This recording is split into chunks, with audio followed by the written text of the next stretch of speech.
Hello, and welcome to the Kindred Podcast, the podcast where we, coffee and tea-loving sisters, talk about animals and nature and our deep human connection or disconnect to our fellow species and how we can learn about them and support them. And we always say we may not have PhDs in any animal or nature-related degrees, but or anything else. or anything else. I mean, I have a college PhD? degree. That's not a PhD? No. I have a PhD in some other things that we don't need to talk about on air. But we have other strong opinions, like, I don't know, maybe animals that are tea or coffee drinkers. Like, if you had to say, like, an orca, I would say coffee. Coffee, 100%. Right? Lion, For sure. coffee. Coffee. You know what, though? Like, Elephant, toucan. I think maybe tea. Tea. Elephant, definitely tea. Hmm. They're so dainty in a way. You know, they're so elegant. Dainty. Giraffe, for sure, I think tea. Tea. Mm-hmm. Yep.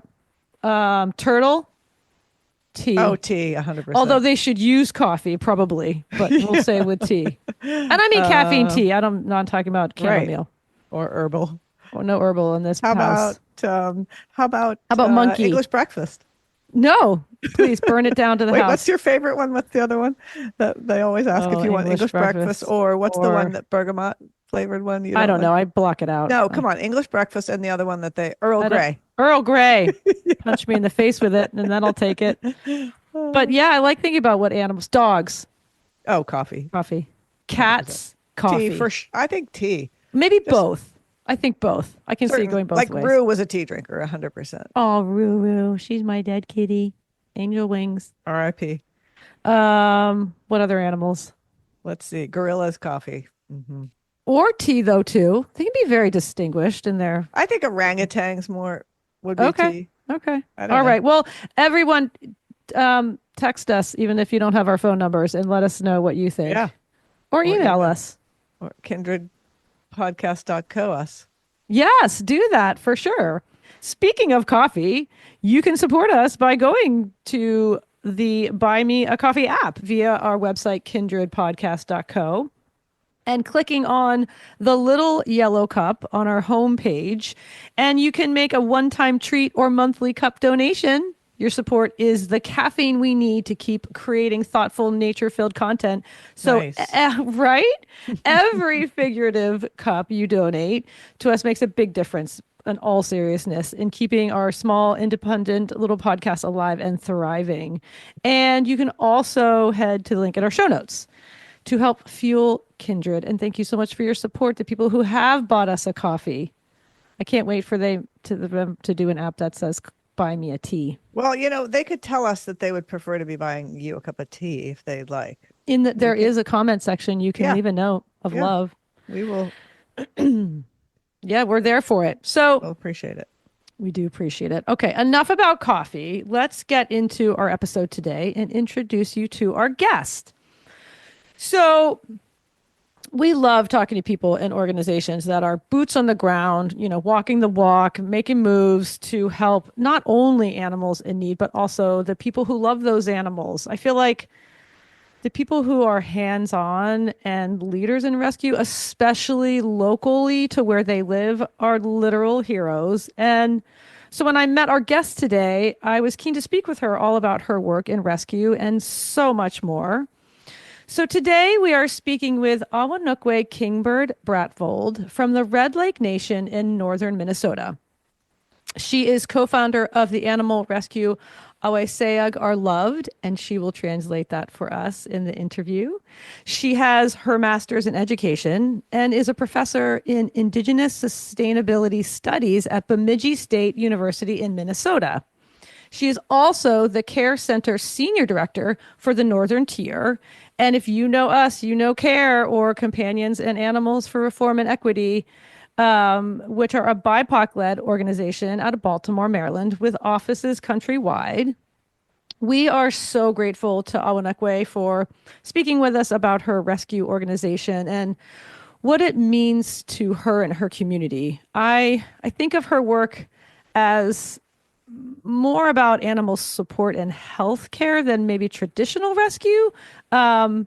but she wears so many hats and is such a leader. And through trust and action and deep collaboration with those who work alongside her and support her programs, she's also uplifted and shared her nation's perspectives, beliefs, and way of life.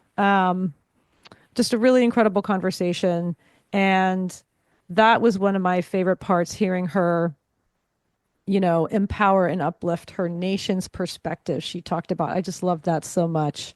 Yeah, that was very, it was just a little bit of a different take that's such a goal of hers to lead with that. Yeah. And just so much depth. I don't know that we've had spoken with a rescue that kind of has all of this in this beautiful intersection. Yeah, so right, exactly. We're really honored to have entered into this conversation with her and just to listen to the story of healing and empowerment. So thank you all for listening as well, and we'll see you at the takeaway.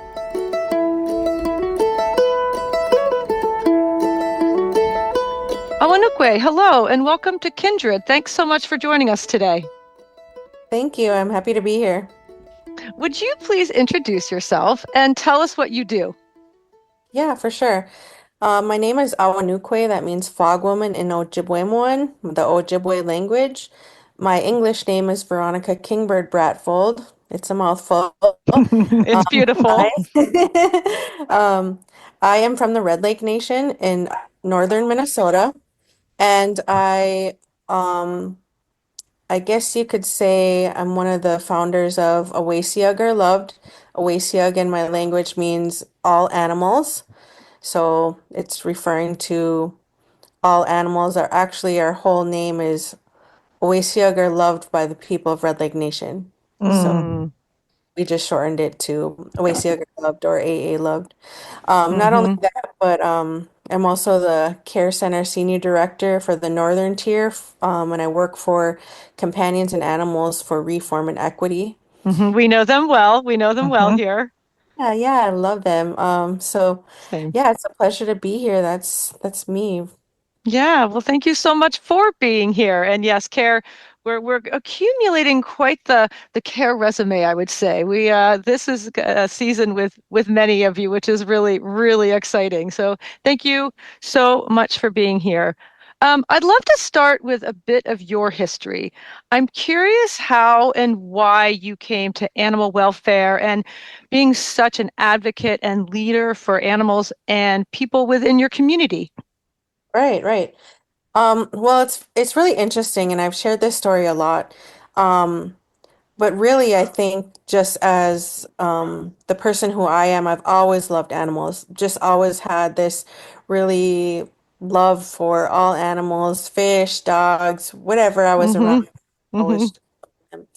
But what really got me into the animal welfare realm, I guess, was moving back to my tribal community after college. When I went to college, I started at what they call a tribal college, and there's a few stationed around the United States. I started in a tribal college because I really wanted to learn my language. I moved away shortly after I was an adult to follow my partner in the Air Force, but through being away, we realized how much we wish we had our language. So we jumped into a tribal college. That was our main focus, is learning the language. But what we hadn't expected was this whole change within who we are and this whole process of decolonization. So we were able to learn the same academics that you could get anywhere else, but we were able to learn that through Indigenous educators and through Indigenous perspectives. And it was very relevant to us. Yeah, I can imagine. Yeah. Where was this college? I have never heard of a tribal college, which I'm embarrassed to say, but I'm curious where it was because I've never heard of that. So that college that I went to was on the Leech Lake Nation. That's south of my tribal nation. In Minnesota still, though? Yep, in Okay. Minnesota. Okay. Cool. Amazing. Yeah. It's very cool. So the experience that I had with that tribal college really, um, that was the first time I think I was able to really feel the importance it was to be an Indigenous person, Mm. it was okay to be an Indigenous person. I can do anything and I'm proud to be Indigenous. So, um, taking that, being so successful in that tribal college, I continued my education. I went away for a few years, and got some educational background, learned a lot about the education system. My background is education, I have a Hmm. master's of education. Hmm. So being away again, I wanted to come home. I missed home. I came home and I started working right away. I got recruited into all these different positions, but um, when I was traveling to work, um, I had noticed all the free roaming dogs in the community. Mm. I had noticed them more so than I ever had before. Oh, interesting. So growing up around them, it's just a natural kind of thing Right. to see. Just part of the landscape, kind Yeah, of, you get right. used to Just it. part of Yeah. what you see all the time. Hmm. Normalcy, yeah, for Yeah. Yeah. sure. Yeah. Yeah. Um, but coming back home and just like having that ability to see these dogs just free roaming at will and living really exciting, cool lives, Hmm. and following their owners to the store or going for the walks on them off Hmm. leash. Hmm. It was just so great. Walking up to my workplace, there was two dogs that just hung out there. Hmm. Every morning we would say hi to them. Yeah. Cute. Well, so I started to take notice of them, but then also I started to take notice when the weather changed Mm. um, that there was some animals needing shelter, Right. and it really bothered me because I felt helpless, like I wanted to Hmm. do something. So I would talk about it at work all the time. And one time on lunch break, I remember talking about it again, and me and my colleagues, we had decided that, you know, we're going to do something about it. Yeah. My colleague, he said, "Hey, there's this empty doghouse. It's over here." And this is in the middle of the winter, mind you. He said, "We're gonna have to pry it loose, but we can do that on our, Right. um, we can do that tomorrow on our lunch break." And we had to borrow a truck, Uh-huh. and we literally went there and we chained up that doghouse and pried it from the ground. Because it Right. was frozen to the Yeah. ground. Is that Yeah. what you Yeah, mean? Oh, wow. yeah, it Oh, was wow. frozen. Yeah. Wow. Amazing. Um, and then we delivered it to these dogs that we seen who needed shelter. Mm. Once we put the dog house down, we had realized, okay, well, that's not enough though, Right. because We need a whole Yeah. bunch more. Yeah. um, And the floodgates open, and you're right, never the same. right. So Darn then, it. what we did is we pitched in whatever change we had on us, borrowed another truck, and went off of our nation and purchased straw. Oh yeah. Hmm. At That's the the time, best. I didn't know anything about straw and hay. I do now, Hmm. but it was fun. We Yeah, remember we had such a great time. I So bet. we dispersed some of that straw, and from there, I think that's where things took way. Hmm. Yeah, something was ignited in that moment. That's a lunch break you'll never forget. Right? No, not. I will not forget that. Yeah. Yeah, and I think at the time in my life too, I was also, I was coming home. I was experiencing different things. I Mm. had went through a tragedy, Mm. and I think I poured really into my Mm. community then. Yeah. I poured into the animals, and I just did what I could when I could. So I bundle up, I'd go find these dogs. Mm. People started to take notice and started to Mm. know my name. I was Right. going They're to Um, like, say, I what bet is people started she calling doing? you, right? Did they start coming to yeah, you when they had an animal then? Yeah. Yeah. yeah, but you know what? It took a lot. It took a lot of time actually to Mm, get people to call me because interesting. I would, even though I was from the community, um, I still needed to earn my community's trust. Hmm. Yeah, fair. Yeah, so I Hmm. had to go door to door and talk with people, ask them what the situation was, but also I needed to come in with really a lot of empathy and non-judgment. Hmm. And I think what helped me through that process is my experience in a tribal college of learning about what actually happened to our people Yes. and learning about intergenerational trauma and how is Yeah. it affecting our people and our communities. Right.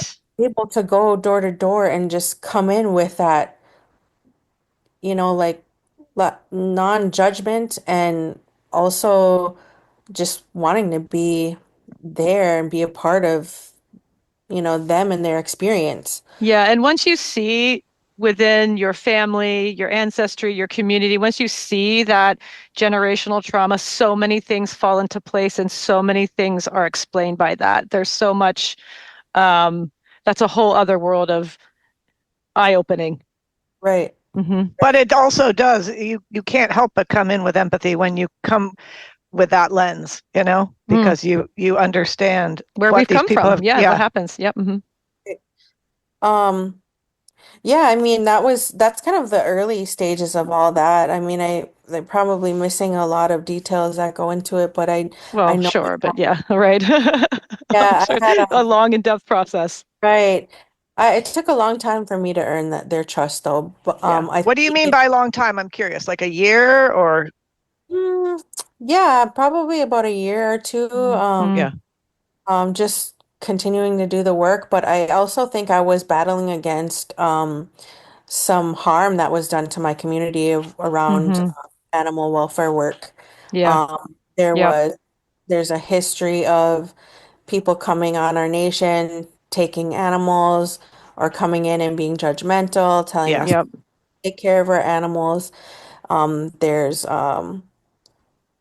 yeah, like just stealing of animals. There was a lot of things before I got there. Hmm. Yeah, absolutely. Well, actually, now I'd love to dig into your work. And if it's okay with you, focus specifically at this point on your work and the nonprofit organization you started, Awesiinyag Our Loved. Is that correct? Awesiinyag? Awesiinyag, you started that? Yeah. Yeah. So talk to us about the role it plays in the Red Lake Nation community and what are the programs and initiatives your nonprofit offers to the communities you serve, both human and animals. And after building this trust and starting your nonprofit, like how did that all talk to us about that? How did that all come about? I mean, obviously, this is the foundation, I'm guessing. Right. Yeah. Yeah, absolutely. Well, learning about uh, realizing that I need to learn or earn my community's trust, I started to really try to understand what had happened before I came Right. and what was the current system in place. The system that I came into working in animal welfare was the typical, we're going to come in if you want your animal, you know, your injured animal to be taken care of, you need to surrender your animal. And it was a lot of pet removals from our community.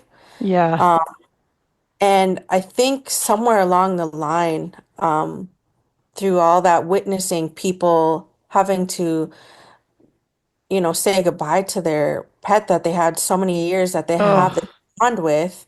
Yeah. Um, that in, makes me sick. That makes me feel sick. yeah, Yeah. Hmm. in order to save their lives. Yeah. It didn't sit well with me. Hmm. Um, so I kind of branched away from that. And what I realized is that I'm seeing how much my community loves animals. I'm not seeing um, the tragedy and mishaps or whatever is happening. I'm seeing the love that my community has. Hmm. And through this volunteer work of just going where I can, when I can, and do the work, I started to see that people were chiming in and helping me. Right. They were like, hey, meet me over here, like I can come out with you. Yeah. And it became this little bitty fire that just ignited. Hmm. Mm. People were like, I want a piece of that. I want to do that. And I'm already doing that. And over Yeah. here. And Right. we would Right. see So each many other. people are doing it. They don't have the organization like you Yeah. offered them. Yeah. So we would just connect with each other. Mm. Um, and we just seen how many people wanted to volunteer. That's great. And why I think it became such a big thing is because we really focused on the love that people had for their animals and Mm. the free roaming animals or their domesticated animals, um, or the wild animals. So Right. um, we just started giving ourselves a name because we Hmm. wanted to be on Facebook to help triage different things that was happening, medical questions, or where do we bring our pet? I'm needing straw over here. I seen a dog over here that needs this. Hmm. Um, so we decided on the name Awesiinyag, loved by the Anishinaabe of Red Lake Nation. Mm. Um, and in the beginning, it was all in our language, but we realized that we needed to kind of meet our community and people who are outside of our community halfway. So we Mm. just Hmm. so we put some English in there.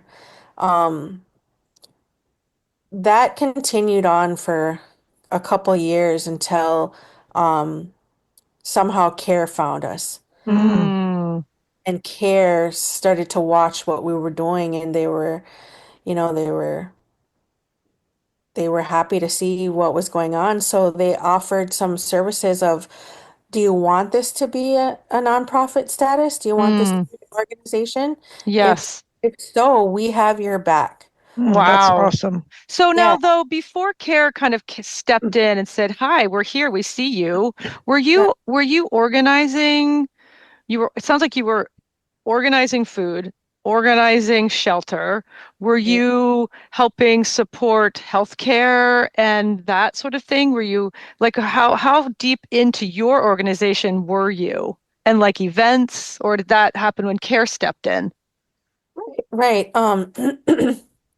No, we would do events like fundraising events because Yeah. we would get donations or need fundraising to supply the community with straw in the winter. Mm-hmm. Mm-hmm.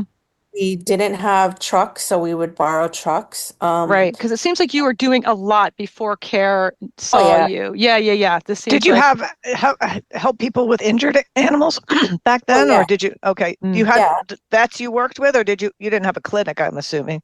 I didn't have a clinic, but I think this is around the time where um, the University of Minnesota, Tufts University, Secondhand Hounds, at what they were called at the time, they're now Bond Between, they started taking notice of us, and mm. Okay. they had previously worked in the community to offer spay and neuter clinics, Oh, Oh, but great. nice. the partner that they had didn't align with their values, so Okay.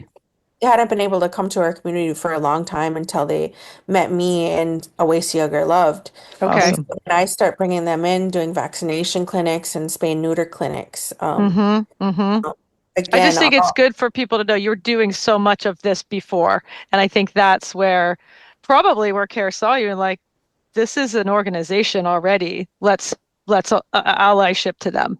Yeah. right, yeah, and um, we had to fundraise for anything that we had.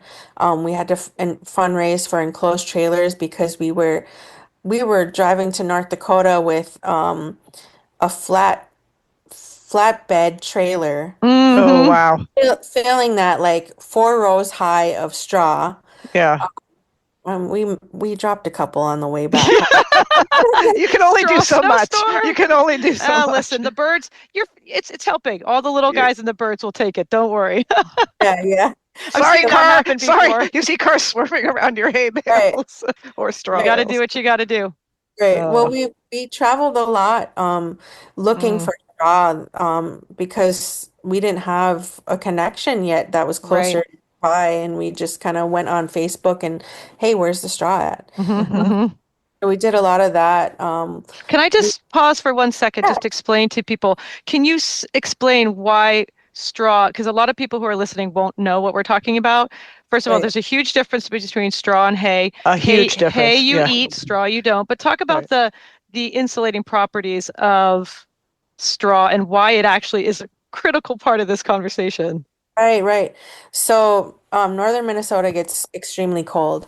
A lot of the free roaming dogs, they like to stay outside. They've been outside their entire lives. Sometimes we have a hard time getting in our pets in the wintertime, no matter Mhm. how cold it is. Right. So we have found that those dog houses aren't sufficient. We know that blankets, if they're used in the wintertime, the snow melts on them, they get iced up again. So that's where we come into finding out what straw is for bedding. Right. Straw, actually, it's hollow. So when you build straw around an animal, like close to their body, when their body heat leaves their body, it's trapped inside those hollow pieces of the straw, and Hmm. it's stay closer to the animal, so they're able to stay warm. And It's an yeah, incredible insulator. And I think it's really fascinating and people don't know a lot about how, and they say with all kinds of outdoor animals, when you're trying to help, don't use blankets, don't use all Oh, kinds of things, blankets just straw. stay so wet. Yeah. And then they can cool your body temperature instead of insulating and holding that heat in, which is an incredible property. But thank you for that differentiation. I thought that was important. you know what's really cool about straw too is dogs who haven't never been exposed to straw.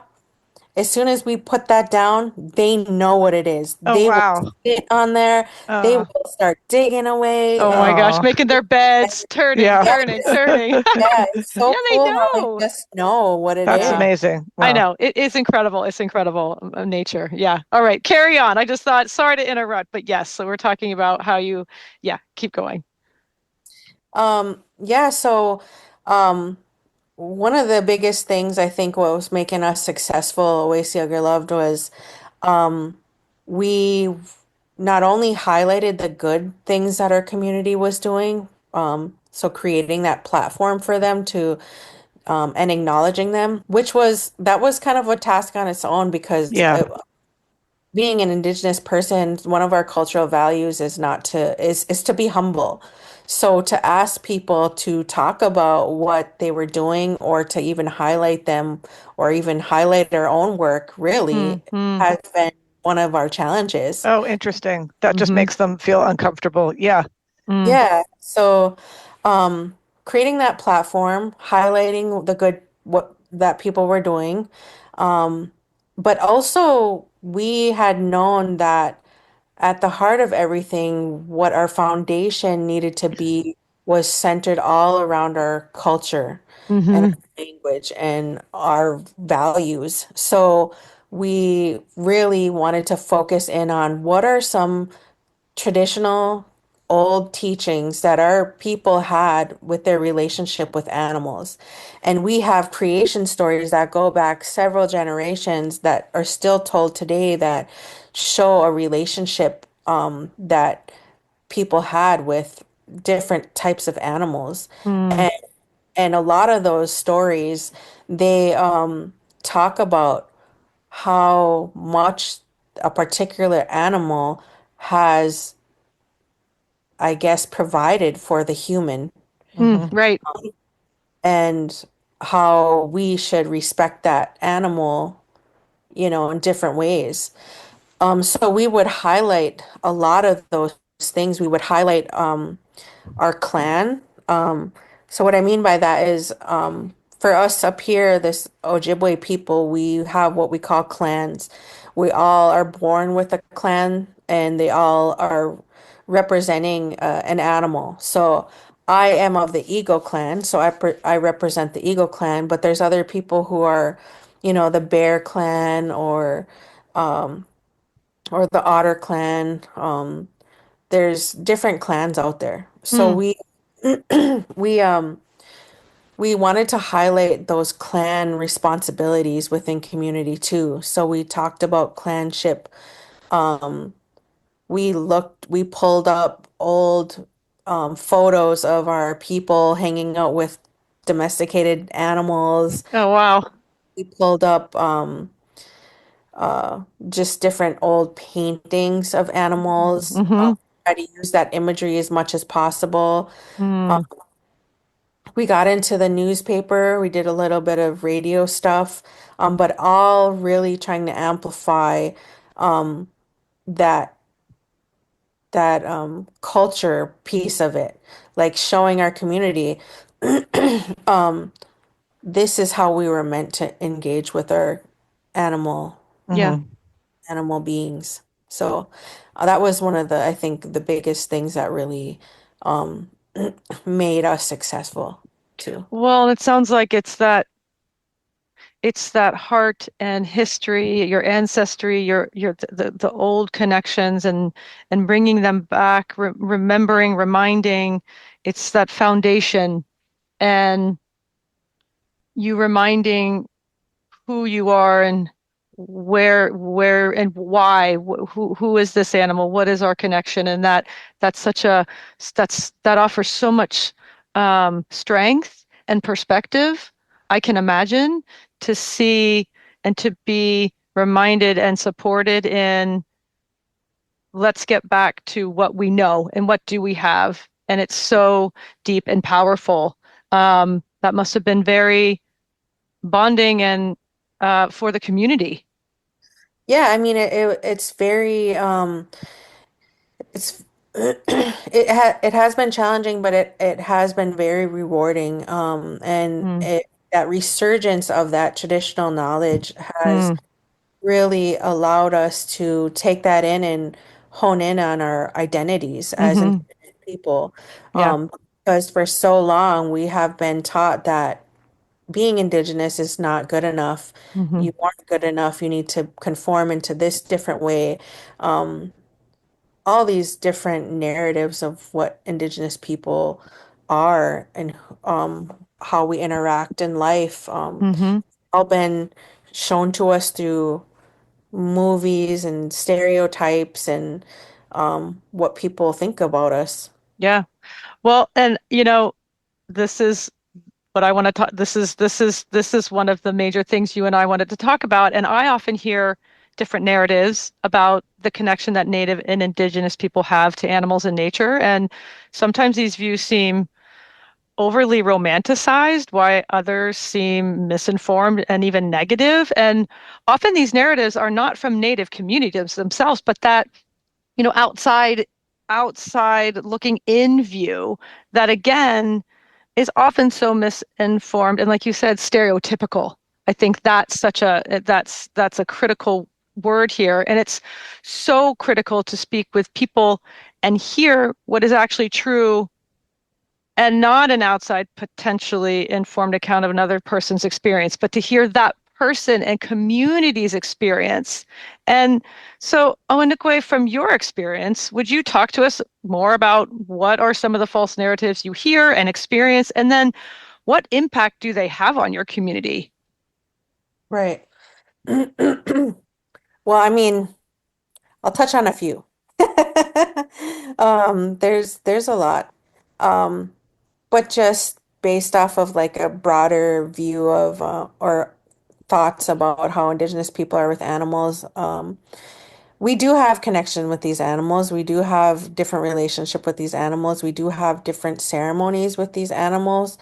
Um, and yeah, we just have a different relationship to engage with these animals and that we have with these animals. But yeah, a lot of that can be romanticized. It can be, some people can adopt that into their own lifestyle, and Yes, um, yeah, imitate that kind of stuff. Um, but yeah, that's kind of the bigger one of like a broader one is the romanticized view of it um, that we're all that we can talk to animals too. Like, right. Yeah, I mean, you know what I mean? Like, Yes, yes. Yeah. I do know what you mean. Yeah. Yeah, but that's Yeah. these stereotypes. It's like, oh, it's this or it's that. It's like, well, okay, what are the nuances here? What's actually true for you, you know? right. Um, so when I'm thinking about like a lot of our creation stories and our relationship with animals, those relationship with animals are very, very strong, and they're meant to be passed down for us to remember our place within all of creation. Um, but um, I think a lot of us kind of keep some of that hidden from the broader society, maybe out of fear of judgment Yeah. or romanticizing and taking it on and turning it into a movie or something like that. Mm. Um, so there's things like that, but And is that because that feels like more sacred? That's something that is vulnerable to share. I mean, I suppose it could be to a lot of people is Mm. that vulnerability, or that fear of it changing too, Mm. Hmm. Well, adding different. yeah, sorry. I was just thinking um, how specifically tailored you were to this work, to going to your tribal college and coming back and sort of empowering that part in your community and saying it's actually okay to embrace these things about us and to give permission again, and to maybe take some of that embarrassment away, and to actually be uplifting that and be coming from that as this is the power that we have rather than it's a liability. I'm sure that was, like you said, there were challenges to that, and to gain trust took a while, but I imagine that that piece of what you offered also made your community so much stronger. Right, absolutely. But I like to emphasize too that that wasn't just me. That was all of Right. us collectively. Mm. And No, I get that. yeah, Yes. I believe wholeheartedly that every engagement that I have, whether it's with an animal being or a human, that's a reciprocal exchange of Hmm. whatever. It could be a lot of different things, but For there's an sure. exchange. Um, so I wanted to touch on to something that's really heavily prevalent in Indigenous communities as far as animal welfare goes. And it's something that I learned very quickly within this realm is that there is this outside perspective, and sometimes it has been taken on our own, um, because that's all we see, that's the narrative. But there's this outside perspective that we are not capable of taking care of our domesticated animals. We are not good pet owners. We don't care about our pets, and it's better to take these pets and off the nation, off of our tribal nations, and send them off to fosters, or just send them off of our tribal nations. Right. Other rescues, and then we're gonna help them, and we're gonna help the situation, and because they don't know what they're doing, and animals come first, and let's get these dogs out of the reservation. That sort Yeah, of, yeah, yeah. we don't care what the situation is with that individual family or that, you Hmm. know, those people. We're gonna take these animals. We're gonna Right. remove. But also those narratives are like when we have like something that happens with an animal where maybe they were neglected.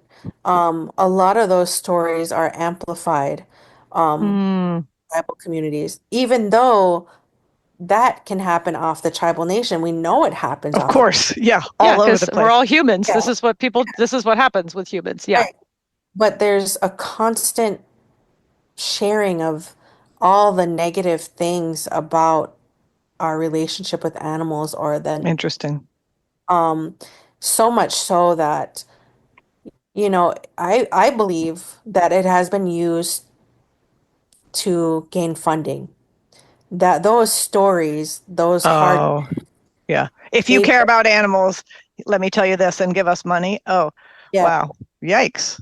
Well, you know yeah, what? You know what it creepily reminds me of? What I got a pit in my stomach when you shared that, because it makes me think of when children were taken oh yep, from Indigenous families. And that's what I felt like, because I know the history of that, because I've been working in child welfare a yeah, bit. And just that whole thing, that's what I actually got sick to my stomach when you said Hmm. that, because I'm like, Yeah. oh, it's the same thing. It's Yeah. like they don't know. We know better. We'll give this Right. pet a much better home. That whole thing. Yeah. This Anyway, wow. is, yeah. Hmm. That's very sad. And I'm so sorry to hear that. we've had actually people come onto our nation and steal animals, um we've had what is really prevalent. We had different organizations or rescues that our community worked with, but one of the things that um, I started to see was when they are put on social media, when the stories are shared, Hmm. that opens us Indigenous people up for all kinds of scrutiny, Yes. Makes you and very vulnerable, I would think. extremely vulnerable. Yes. Forces that racism or stereotypes and or Hmm. that idea that Indigenous people aren't good. Right. There's no protection for us. Right. There's nobody standing up and saying, hey, that you shouldn't say that. Yeah. Right. That is wrong, or it's just a playing field for all this hatred. Yes. And that's one of the biggest things. Like I really wanted to branch independently with the Awesiinyag Loved outside of really working with rescues because our values just weren't aligning. Hmm. Mm. I I seen that there was no protection for my community and I really wanted to help that. Right. So my biggest thing, even still to this day, is I'm very protective of my community. Yeah. Our Facebook page is and our social media outlets, they're all monitored constantly to make sure that we're weeding out the Yeah. negativity Yep. and or educating people who have misconceptions of what's really happening. Hmm. Yeah. I was going to ask you if that was part of your thing. It's just education. It's like, no, no, no. Here's what's actually going on. Hmm. Yeah, So that is, yeah. Hmm. absolutely. And there's a fine line too. There's a an opportunity to educate if people are willing to learn, but then there's also a fine line where we need to nip it in the butt. No Right. nonsense. Just, yeah, exactly. Don't, yeah, yeah, 100%. So, so is this rescues um, within your community or that you're talking about as well, or just strictly rescues outside, creating these sort of like pushing these narratives of here's neglect, this is terrible, this is bad. Is it both, or is it just from the outside? I don't think they're necessarily um each saying that we're bad. I think that Hmm. their platforms allow for that discussion Okay. and Yeah. that hatred. So, Yeah. Yeah. um, And look at like how these things, and this is where these narratives impact the people, but then we're really talking as well the animals. And like, let's say within your community there is a case of neglect. Well, that doesn't mean that now the outside needs to come on in and see, here we go again. You have Right. established things within Exactly. your community that, Right. yeah, we know we got this. We're working on it. Thank you. Yes. Mhm. Yes. yeah, Yeah. And again, right, othering and negating and all of these things of, yep, see there, more proof. It's just like, okay, well, I look at my, like, how about you look in your own community? This happens. This is a human thing. We This is have what plenty. happens. Yeah. The outside community has plenty to worry about on its own. Thank you very much. And Yeah. also, Right. these things are so nuanced. Okay, well, how about we talk to what's happening with this dog? Let's get the story here instead of just again feeding that type of fire. Right. And right. that's right, where you have no idea. Maybe the person's been sick and they haven't been able to take their dog to the vet. Maybe they, who knows what, but just I mean, maybe assuming, they're jerks and they're terrible people. I don't know, but maybe, still, but like, just they may not assuming, be. yeah. Right.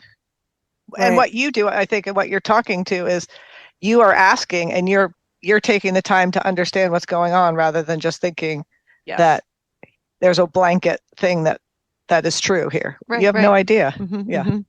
Right. Yeah, I think that's I think me being inside of that narrative and seeing different perspectives from outsiders allows me to just see the experience for what it is, but also I realize that people only know what they know. That's right. Right.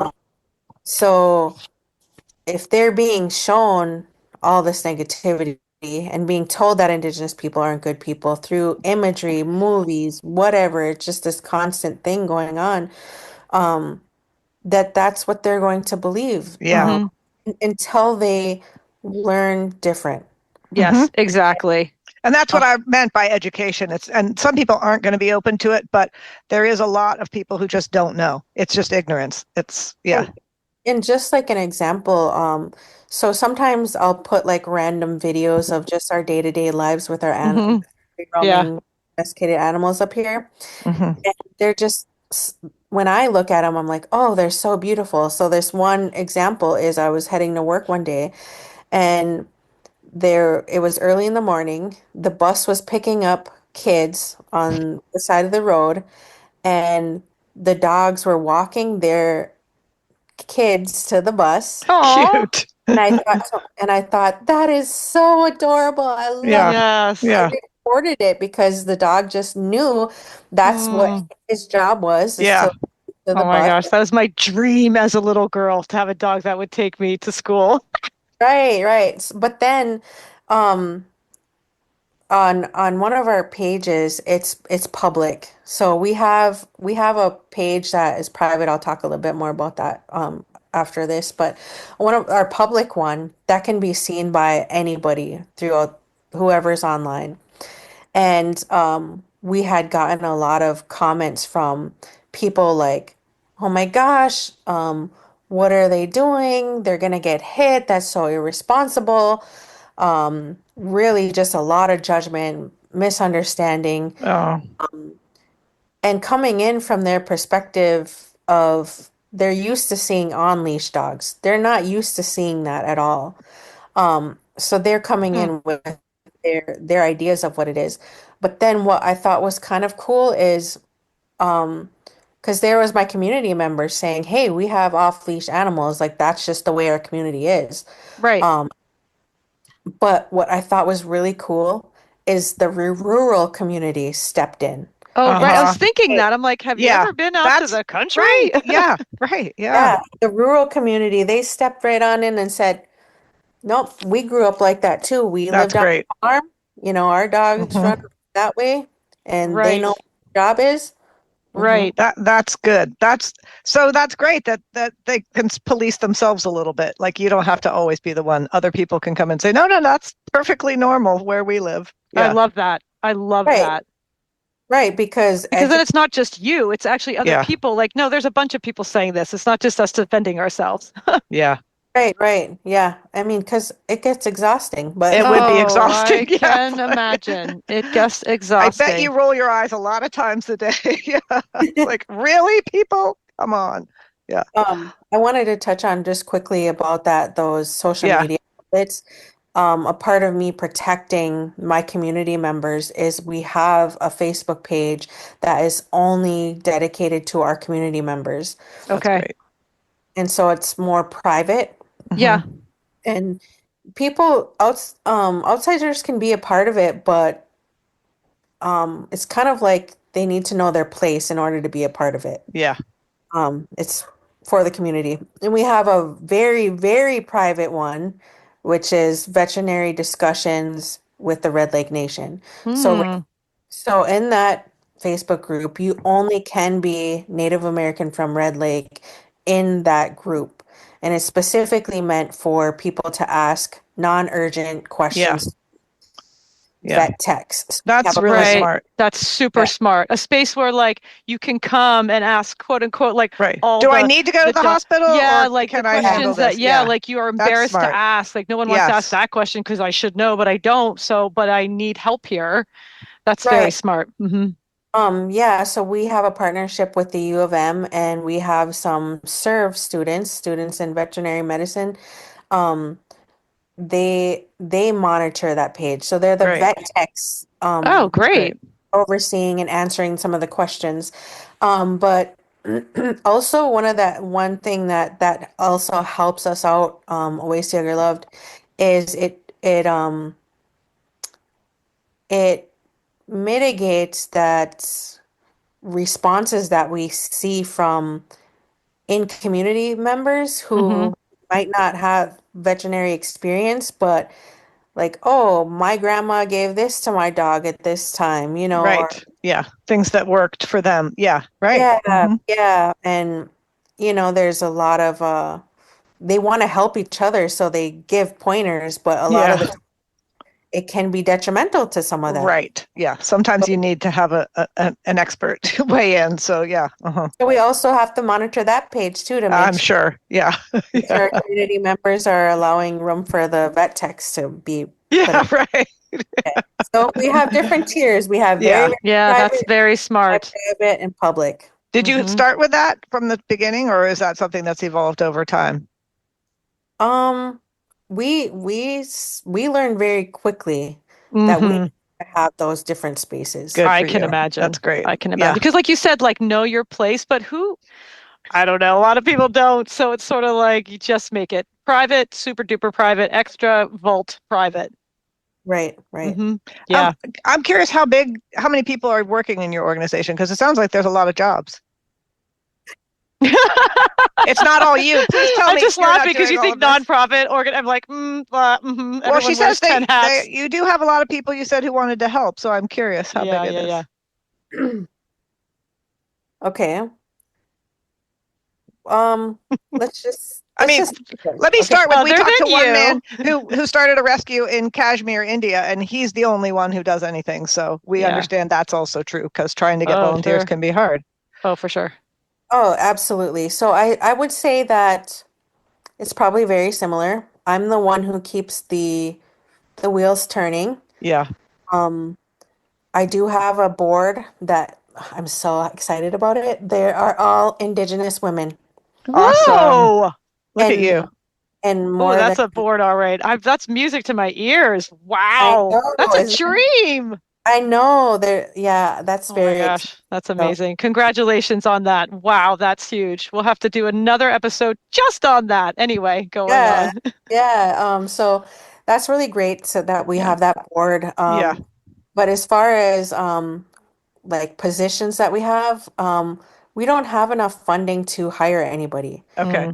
It's solely based off of Just all volunteers. all volunteers. Yeah. And how the volunteers work is you just never know who's going to be there. Fair Right. enough. Yeah. And I think what brings in volunteers mostly is seeing you doing your work by yourself for a long time. Yeah.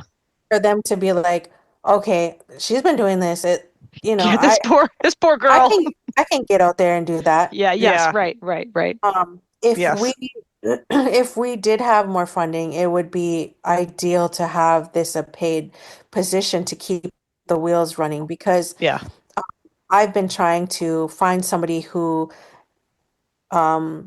able to take on this and keep the wheels running because I'm with Care now. Yeah. So it's kind of it's in this lull right now because we're trying to look for somebody who can do that, but all the ones who volunteer and work with us, they're already wearing more than one hat. Yeah. Right. Fair enough. Yeah. Their job, their volunteer work, maybe they have a couple jobs. And I just think if we got to that place to hire somebody or two people, we could just make way more strides than what we've had. Yeah. Because all of this has been our after work hours. Yes, exactly. Right. Right. There's people who have all these I other get that. jobs and Yeah. all of that. Well, and just thinking about now, so here you are, you've got this incredible board. Again, congratulations. The numbers and the strength is coming. When we last spoke, through all of this, so just bear with me. Like when we last spoke, you said it was one of your missions to elevate and promote your nation's perspective and way of life, and that you are constantly revitalizing Anishinaabe lifeways.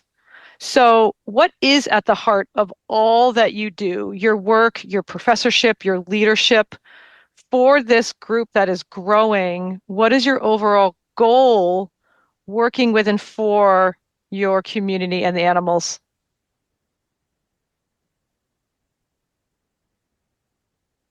Um,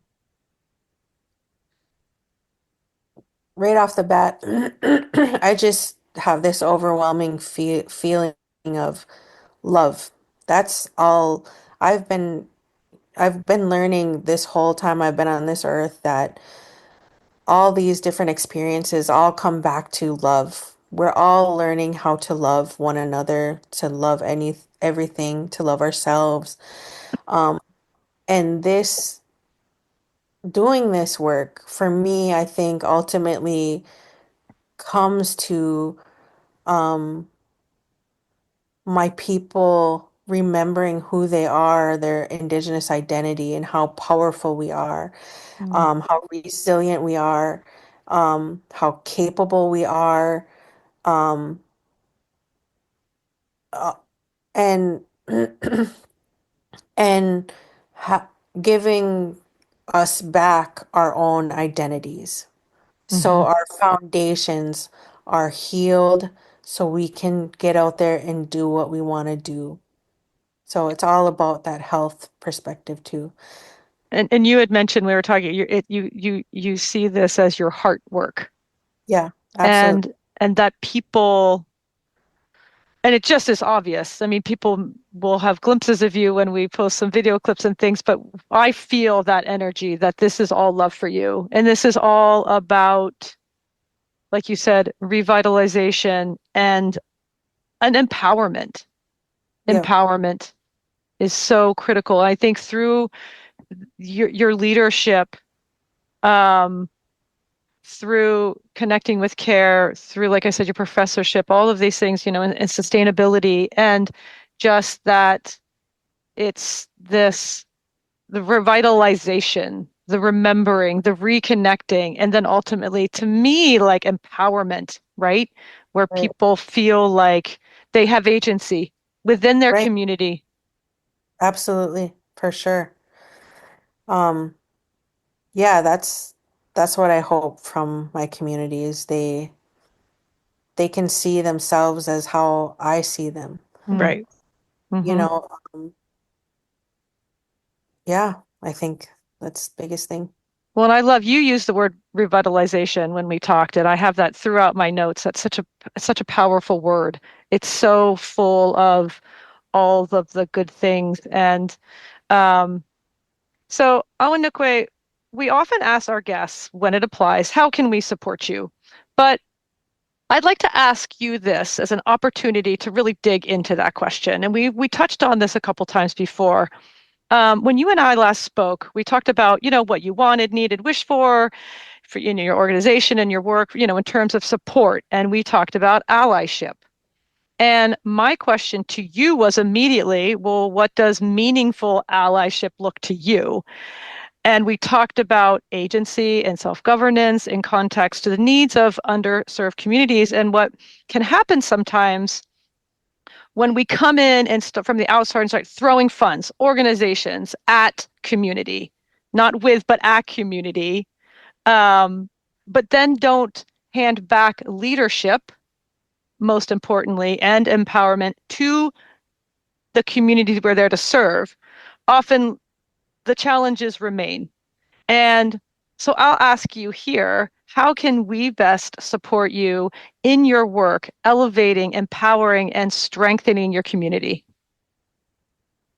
I would say the biggest thing would be trust. Mm. You need to have trust, give us trust. We know what is best for our communities. We are already in community doing it. Trust us. Whatever platform you have, whatever resources you have, trust us.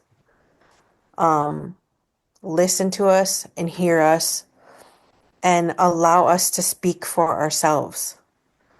Um, people don't need to gatekeep and Mm, protect us, or what would say protect us. right, It's more like gatekeeping. right. Um, um, let Yeah, us that's profound.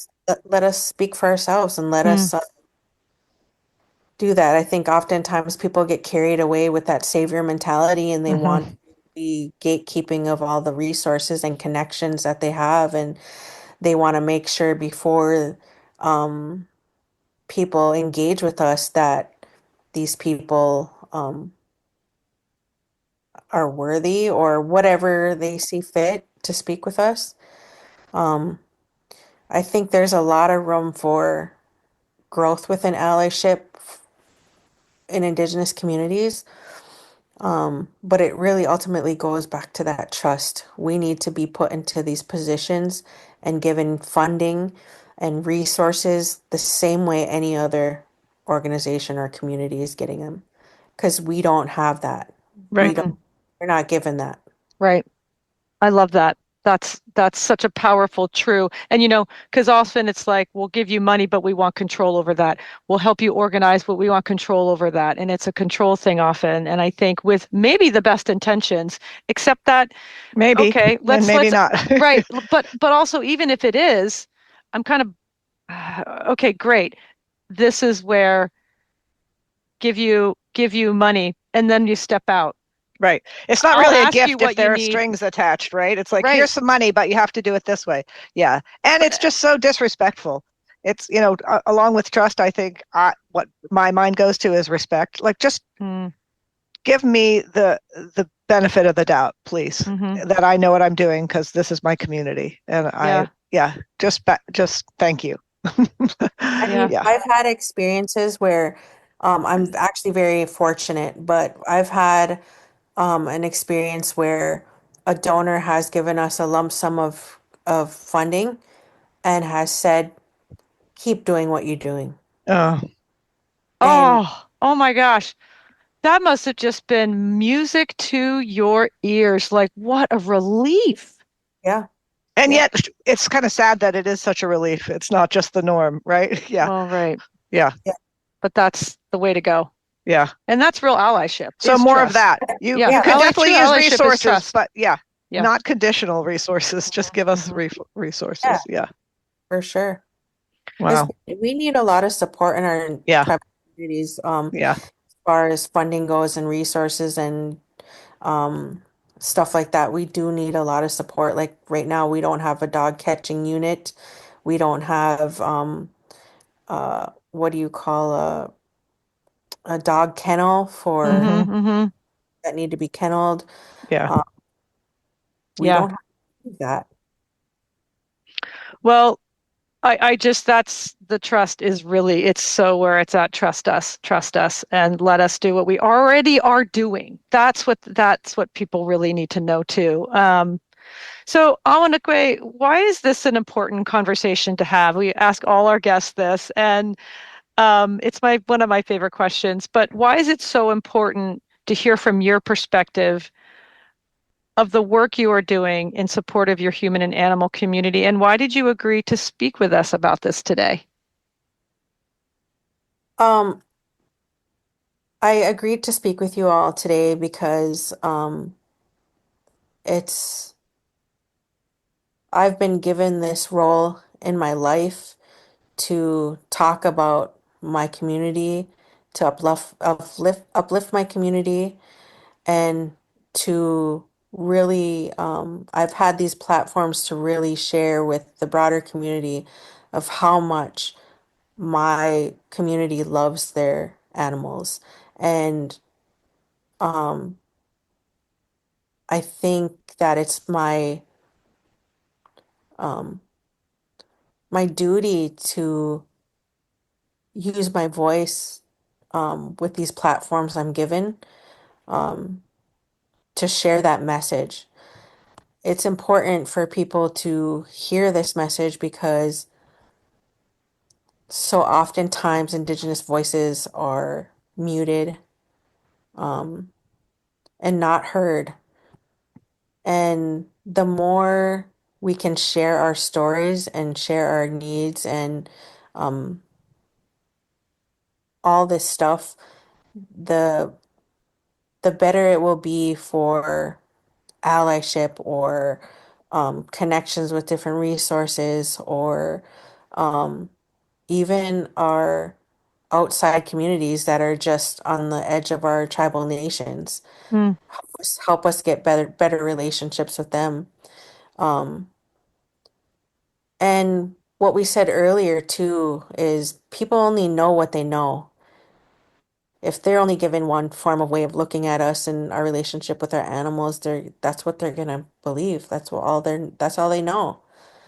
But if they hear different perspective and they start to share that story, and or even just honestly listening wholeheartedly, um, they're gonna learn and things are gonna change. absolutely. Well, thank you so much for speaking with us today.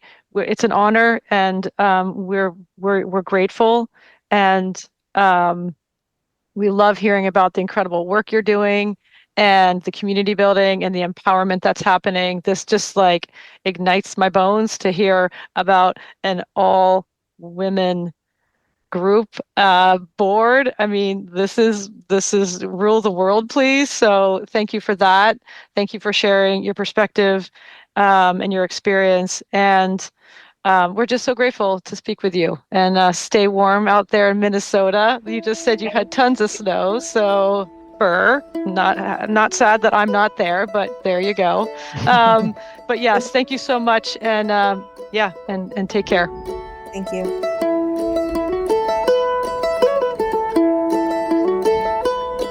Hey everyone, and welcome back to The Takeaway. I have one big takeaway, but there's just a couple things that I wanted to mention that really did sort of register to me that I thought could almost be a whole other conversation. So I would say the first thing that sort of hit me was when she talked about going back to school, to her tribal college, to learn her native language.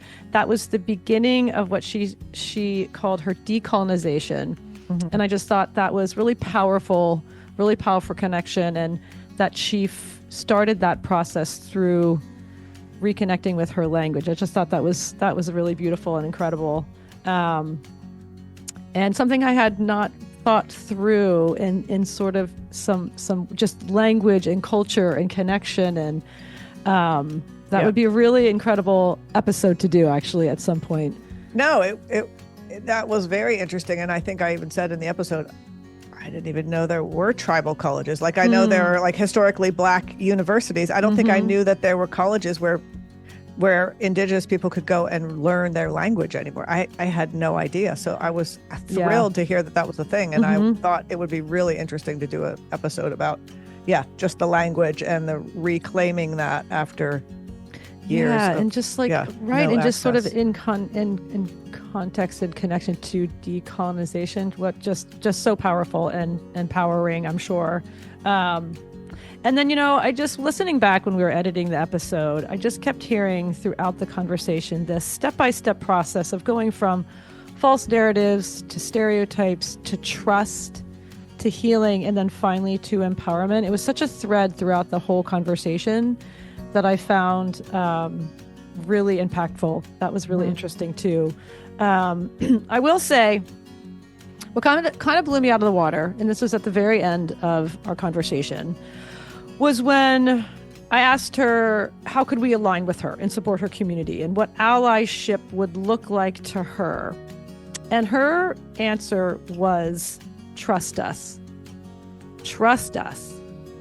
And trust us with our animals. And I was not expecting this answer for a few reasons. And the first was because I do trust her in her initiatives. I said, and I was thinking, well, this is exactly why we're talking to you, because I find the work you're doing really empowering and really important. And she's such a leader in her community. And so I was not expecting that to be her answer. It wasn't, get online and donate, or organizational support, or volunteering, or donations for, food and straw, which would be great, I'm sure, especially. But something, when she said that, it took me to immediately like generational trauma in context to healing and trust building, between what my perspective was like Indigenous and white communities,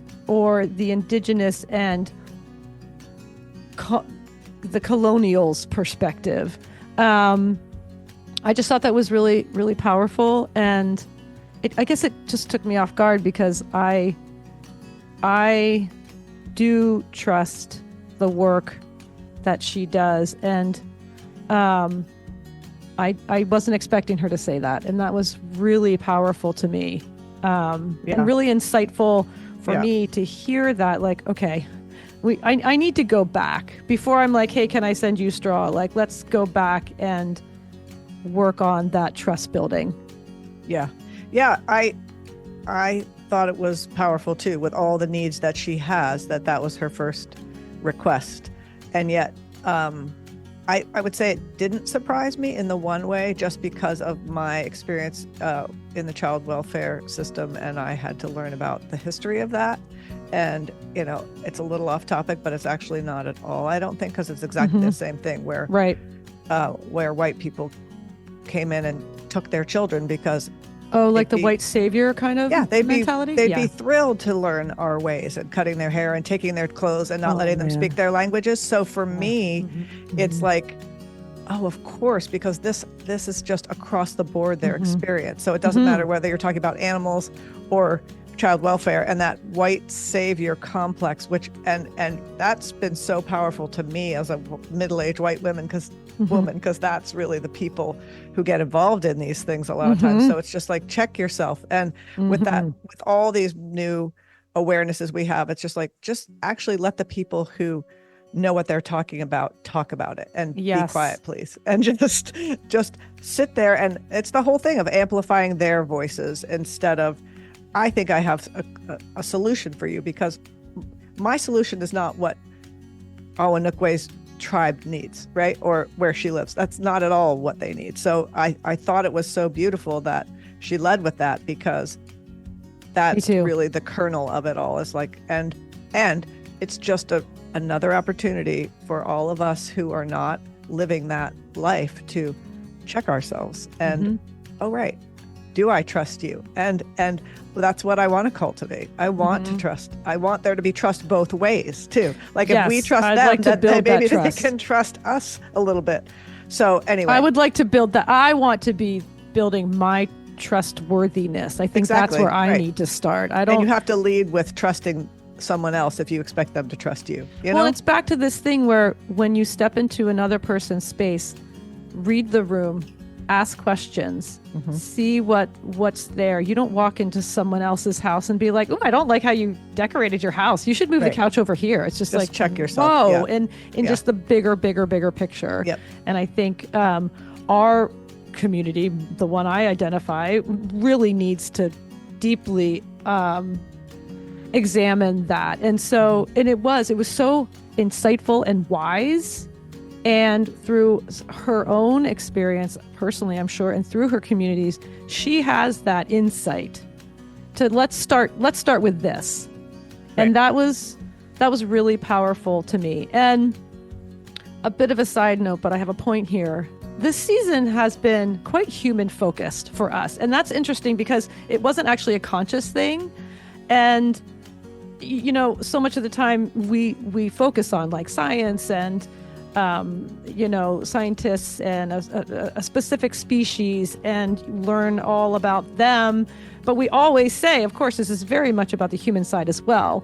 And we've talked so much about representation, expanding narratives and stereotypes and healing and building trust in many of the episodes we've done this season. And that's been a beautiful set of conversations that I'm hoping can contribute to the overall healing that we're talking about now. And also not just for the animals that ultimately affects, of course, right, but also the people. And then to remember to look to the people who are doing the work on the ground, boots on the ground, like we were talking about before, within their communities. They're already doing it. Support them, trust them, and support each other. And of course, we talked about like every community has that one person that's not great to animals or really needs to be dealt with or whatever it is. But her rescue and her work isn't any different from all the other rescues in and out of, Native communities too. So it's just like, this is let's get on this human level and see the work that they're doing, that other rescues are doing first. And then say, hey, how can I support you? Mm-hmm. You tell me. Mm-hmm. I'm not going to come in there and be like, just that again, that's sort of like inappropriate at the very least. Presumptuous. It feels presumptuous. Mm-hmm. You know, it's like, yeah. Yeah. So if you'd like to support Awanookwe and her work, you can go to the Rescue Awesiinyag Are Loved website, which is aaloved.org, aalove.org, where there is a donate page there. Or you can go to care at careawo.org. So careawo.org /leadership. And you can find out more about her work there as well. And just a reminder too, just so, share this episode. And so you don't miss an episode, definitely follow our podcast wherever you listen, because it actually helps boost our visibility in search settings, allowing everyone to find us. And these, to me, incredible conversations, and that you can also rate and review. And that means the world to us. And these sort of episodes are especially important to us. Elevating these conversations, I think is so important. So please follow us and then share the episode and let us know what you think, your thoughts. I would love to hear everyone's input. And thanks again for listening. And just a deep bow to Awanookwe for sharing this space with us and sharing her story and experience of animal rescue and welfare. It was, it's always an honor to talk to people. And this felt like we were stepping into her space, and just really grateful to be reminded of many things, to learn some things, and just to get back to that. Let's really build that trust. I just really love that. Yeah, definitely. So thanks everyone again. Thank you, sister, for thank you. being here today as usual. And we will see you next time. Lots of love. Take care. Kindred is hosted by me and my sister Jen, produced by Kat Gaddy and myself, sound production and editing by Dan Cooper, original music by Ellie Grace, and our Kindred artwork was created by Lindsay Coffin. Please follow, rate, and review wherever you listen to podcasts, and feel free to contact us through our website at kindredpodcast.co, where you can also find details about Kindred Plus, our subscription service, as well as links to our social media accounts and show notes.